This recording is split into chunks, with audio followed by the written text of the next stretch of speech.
Hey guys, welcome back to another video from the Decision Desk HQ YouTube channel.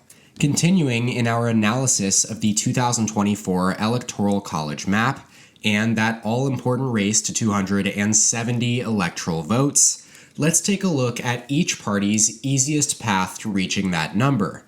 In today's video, we're starting with the Democratic Party and their presumptive nominee, incumbent President Joe Biden.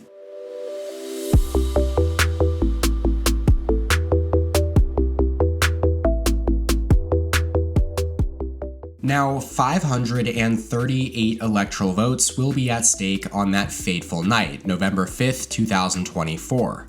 However, we can safely assume that the number of states and their associated electoral votes that will actually play a role in the outcome of the election is a much smaller number. Heading into every presidential election, both major national parties effectively write off their chances in a bevy of states that they see no path to victory in. Whether it be based on past election results, polling numbers, demographic data, and/or anything in between, parties have to be extremely realistic about their chances in every state so as to make sure that they don't waste resources. A major key to a successful presidential campaign is to spend time on rallies and money on advertisements in a handful of specific states and geographic regions that they believe will be competitive. Now, this same theory also applies to states where either party feels extremely confident that they will win. There's a reason why you don't see Democratic presidential candidates spending a lot of their precious time in deep blue states like California or New York, or a Republican in ruby red Wyoming or Oklahoma. Biden can run as many ads as he wants to in those states, he will still be extremely unlikely to come anywhere close to winning. That's just the reality of the political environment there. So, with that said, let's go ahead and fill in those states which are unlikely to be targeted by either party for those reasons. Democratic bases are mostly concentrated on the coasts, specifically the Pacific Coast states of Washington, Oregon, California, and Hawaii, as well as across the Northeast, including the highly populated states of New York, New Jersey, and Massachusetts.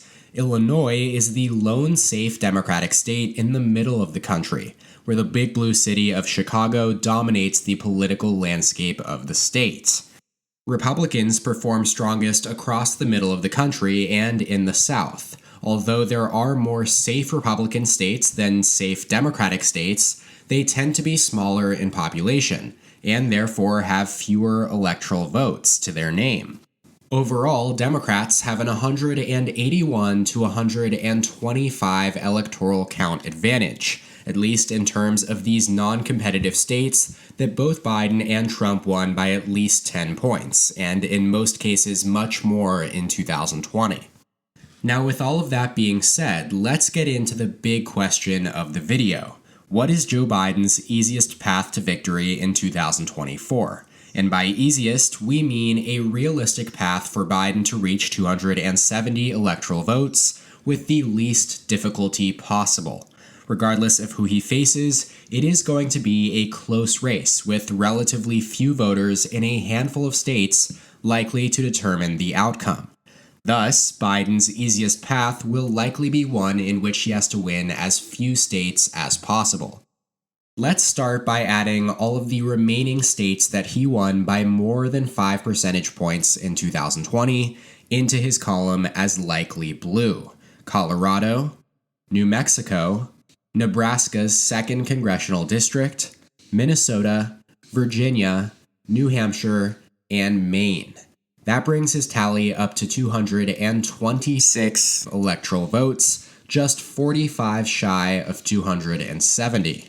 Now, this may be considered his baseline number going into 2024. These are states he absolutely must win to be reelected, barring any unforeseen circumstances. And while it's expected that the Democratic Party will shovel plenty of resources into these states, they won't be at the very top of the list, as Biden would have to lose a minimum of a 6.5-point margin of lead for any one of these states to flip Republican, which would be relatively unprecedented in the modern political era. The only state to see a margin shift of greater than 5 percentage points and flip between 2016 and 2020 was Georgia, where Biden became the first Democrat to win since 1992 and improved upon Clinton's performance by 5.5%. It should also be noted that Democratic presidential candidates have won each of these states in every presidential election since 2004. Now, of the states that remain, we can follow similar logic for the Republican nominee. Trump won Texas, Iowa, Ohio, and Maine's 2nd congressional district by margins greater than 5 points. And for our purposes of Biden's easiest path to victory, the last 2 remaining states which Trump won in 2020, Florida and North Carolina, are not going to be at the top of the Biden campaign's list of targets either.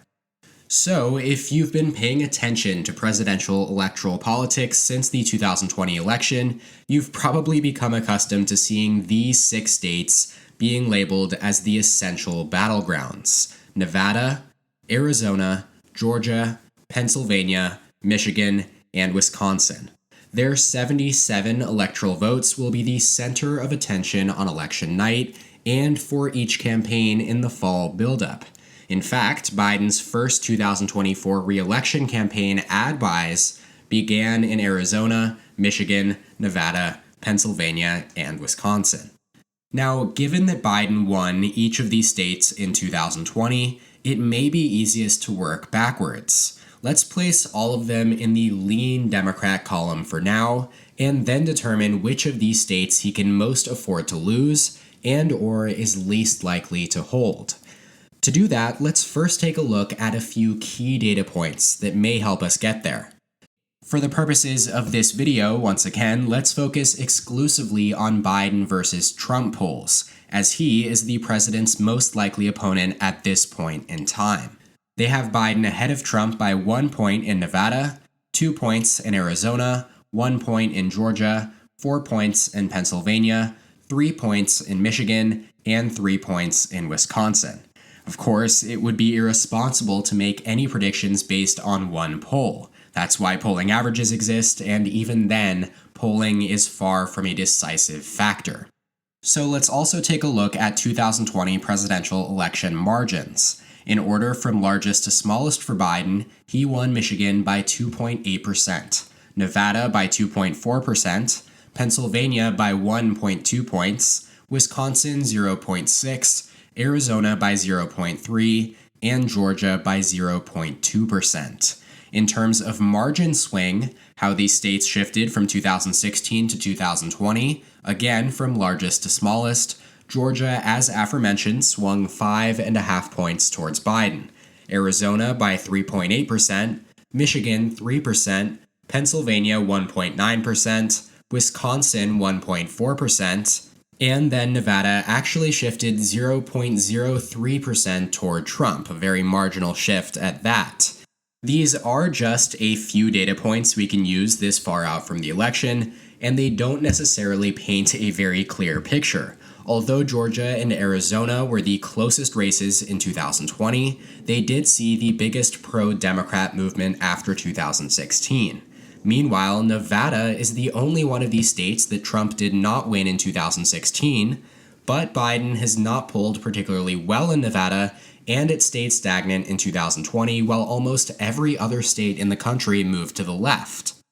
So in the absence of any clear data points to suggest any one of these states are decisively more likely to vote for Biden again in 2020, let's take a look at the race to 270 mathematically. Harkening all the way back to the point of least number of states he has to win, Biden can lose Nevada, Wisconsin, and any one of Arizona, Georgia, or Michigan, and still hold on to 270 electoral votes. In this scenario, he cannot lose Pennsylvania. If he did lose Pennsylvania, all it would take for his opponent to reach 270 is to also win Georgia. Now, this is the only scenario in which the president could win 4 of the 6 key battlegrounds and still lose re-election.